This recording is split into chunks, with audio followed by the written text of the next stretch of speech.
Hi. I decided I was going to do a vlog, and I figured since I've got nothing better to do, why not do it now? Um, I've wanted to do a vlog for a while, and I'm hoping that one day I can work up to maybe once a week.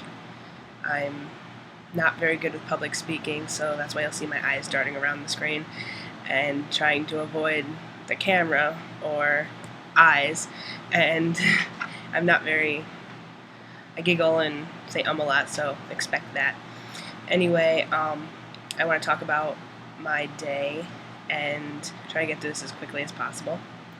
I've tried this 3 times. My desktop came out really weird. My sister decided to interrupt my last one and this one. So let's hope this one's, it. Third time's a charm, right?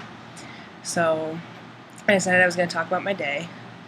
And another thing is my throat gets a little dry when I'm public speaking, so that's why I'm trying to try to go slow and enunciate and all that. So bear with me. Anyway, I said I was going to talk about my day a little bit and get this over with. Andrew left.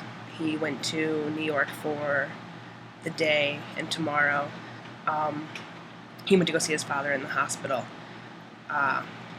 His dad has cancer, lymphoma, I believe, and he's been in the hospital since the day or two before Christmas. He had complications with his bone marrow transplant, I guess, and his immune system's still nowhere near where it's supposed to be. And we actually have to wear PPE when we go and see him, which is personal protection equipment. It's what you see surgeons wear, the mask, gloves, gown, all of that. So I should be with Andrew for this. The last time we went, I guess Andrew didn't realize how bad off his father was. His dad likes to protect his kids from the truth, I guess, and doesn't want them to know how bad he really is. So when Andrew saw him, and once his wife left, he called Andrew in to help him in the bathroom, and the fear in Andrew's eyes when he came out made me realize it finally clicked, and he saw how bad it really was for the first time, and he broke down outside the hospital room, and I didn't really know what to do for him. I had never seen him cry before, and it was heartbreaking. I should be there with him, however I'm not. Mainly for selfish reasons. I should be there for Andrew's support, but I'm not, and that's really my own fault, and I'm not going to pretend that I have an excuse. I really don't. Mainly just not wanting to see Andrew as bad off as he is again, and the hospital being in New York City means we have to walk across city, and it's pretty far distance, and also New York scares me, so I don't like being on the subway and all that. Anyway, last night, he asked me what was wrong, and I was a little mopey, and I told him it was because I didn't want him to leave, and he said he'll be back soon, and all that, trying to reassure me. We don't really spend that much time apart. He goes to work 8 hours a day, and we spend every other minute together. This morning when he was leaving, he kissed me, and he said, "You can't be mad at me." I said, "I'm not mad at you." I said, I'm sad. I said, "I don't like when we're apart." He told me that he's taking off Monday, and that we can spend all day Monday together. So that made me happy. My camera just went off. Sorry. So I've been very productive today, actually. I did my homework that isn't due until tomorrow. I finished 50 Shades Darker, and I'm excited to start 50 Shades Freed, actually. I cleaned up my room. Surprise. I never do that. And I'm actually sitting in my computer chair. However, I'm on my laptop, but I'm sitting at my desk.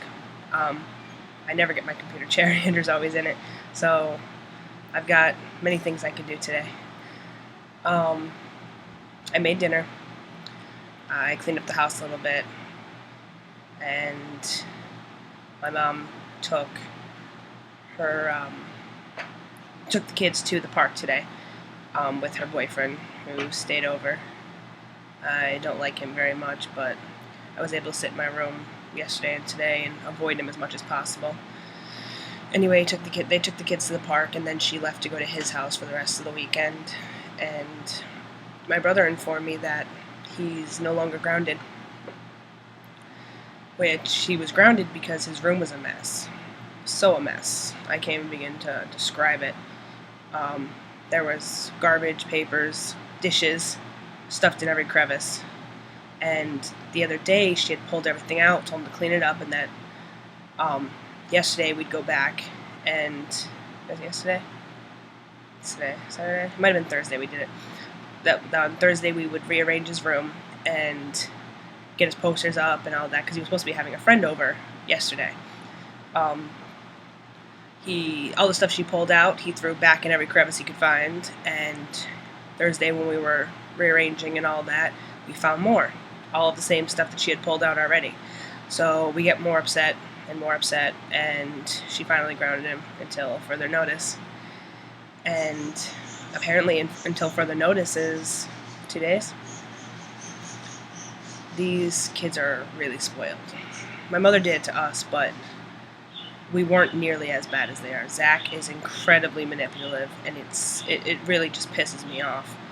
He gets everything he wants, especially since she's more laid back. We wouldn't have gotten away with half the stuff these kids get away with. Back then, my mom actually, spanked us nonstop. That was her answer for everything, and it wasn't like she beat us, but no, I feared my mother, and I thought about things before I actually did them. These kids don't, because she hadn't spanked them since they were in diapers. So they do nothing for me. I can't get them to clean up, listen. They're constantly fighting, bickering, going behind my back, all that. So there's really nothing I can do about it, because once mommy comes back, they get exactly what they want, so they don't have to listen to me. It drives me absolutely insane. Especially since I'm the one who spends 24/7 with them. She doesn't. I need them to listen to me, or this house can't function. I have to do everything. Clean, laundry, get the kids up for school, feed them. Really, I hate to say it because I don't want to, put her down like that, but she calls herself a mother, and really she's more like the sister and I'm the mother. I deal with it because she's putting me up for free while I go to school, so I can't really complain. It's just, if you're not going to mother, sit back and let me do it. It's not a big deal, just let me do it. But she doesn't. When I ground them, she nags me, "Oh, can you please watch wrestling?" No, they don't learn anything that way, and it drives me nuts. Anyway, I put the air conditioner in the window, thank God, because it was so hot, and I hate summer. Everybody all winter complained about how cold it was. I love the cold. I would rather be cold than hot ever, because you can only take off so many clothes legally before, you're arrested for public indecency or something like that. So, this has gone on for 9 minutes, my God. So I guess I'll cut this short. I've wanted to do this for a while, and I'm glad I'm doing it now. I'm actually just going to listen to a couple minutes of it so that I can make sure the sound quality is good, and then upload it, because I really don't want to watch the whole thing and critique myself. I just want to get it over with and not look at it. I have notifications popping up everywhere. Sorry. This actually wasn't as bad as I thought it was going to be, so I might do this more often. Well, I guess I'll leave you at that. It's almost 10 minutes. I'm going to spend the rest of the day watching TV maybe, and reading my book, and waiting for the day to be over so I can go to sleep and be close to Andrew coming home, because I'm kind of lost without him. Never thought I'd say that. Anyway, if you watched this far, thank you, and have a good rest of the weekend.